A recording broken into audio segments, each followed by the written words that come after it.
Samajwadi party इस बार ticket बंटवारे को लेकर लगातार मुश्किलों में रही है। एक बार फिर कन्नौज, जो कि समाजवादी पार्टी की गढ़ मानी जाने वाली सीट मानी जाती है, समाजवादी पार्टी की सबसे सुरक्षित सीटों में से एक कन्नौज के लिए अब एक नया बवाल मच गया है। अभी कल या परसों ही समाजवादी पार्टी की तरफ से उम्मीदवारों की लिस्ट जारी हुई, जिसमें 2 उम्मीदवारों के नाम थे। उसमें कन्नौज सीट से लालू प्रसाद यादव के दामाद और अखिलेश यादव के भतीजे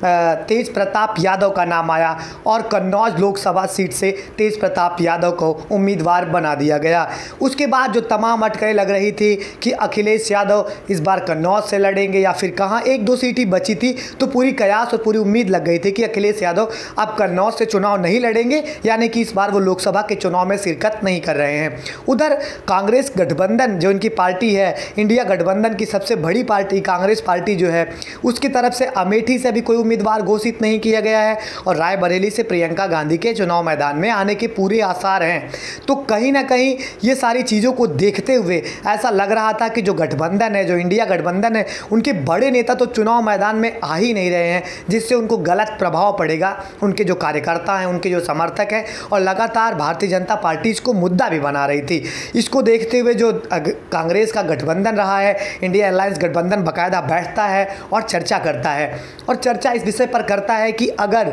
हमारे जो बड़े नेता हैं वही चुनाव मैदान में नहीं आ रहे हैं तो चुनाव पर इसका क्या असर होगा। इसके बाद राम गोपाल यादव, जो कि समाजवादी पार्टी के महासचिव हैं, वो बाकायदा आते हैं मीडिया के सामने और ये कहते हैं कि कन्नौज लोकसभा सीट से अखिलेश यादव ही नामांकन भरेंगे और वो ही चुनाव लड़ेंगे। हालांकि राहुल गांधी का भी सस्पेंस बना हुआ है। राहुल गांधी का नाम, जो कि अमेठी लोकसभा सीट से हैं, वहाँ स्मृति ईरानी बाकायदा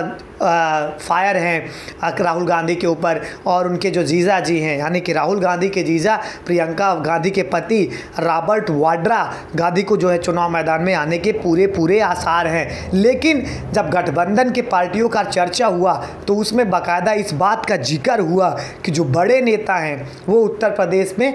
आएंगे चुनाव मैदान में, क्योंकि पहले चरण के चुनाव मतदान के बाद इंडिया अलायंस काफ़ी फ्रंट फुट पर है, Bharatiya Janata party back foot पर है। कहीं भारतीय जनता पार्टी इसको मुद्दा ना बना ले और जो उनके कार्यकर्ता हैं, जो उनके समर्थक हैं, उनके अंदर कोई गलत चीज़ ना जाए, इसलिए अब अखिलेश यादव ही कन्नौज लोकसभा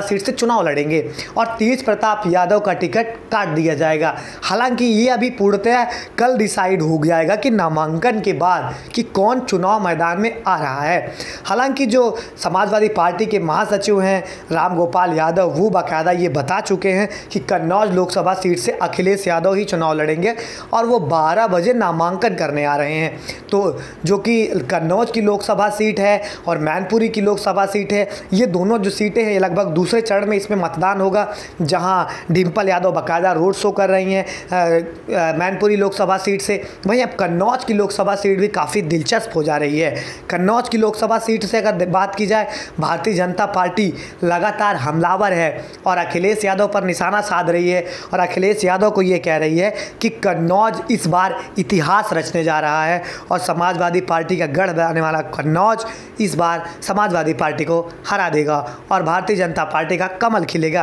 हालांकि ये तो एक जनता का राय है, जनता के ओपिनियन है कि उनके क्या विचार हैं, लेकिन इस बार अखिलेश यादव टिकट बंटवारे में काफ़ी मुश्किलों में गिरते नजर आ रहे हैं। अगर अखिलेश यादव कन्नौज की लोकसभा सीट से चुनाव मैदान में आ जाते हैं तो कहीं ना कहीं चुनाव मैदान में जो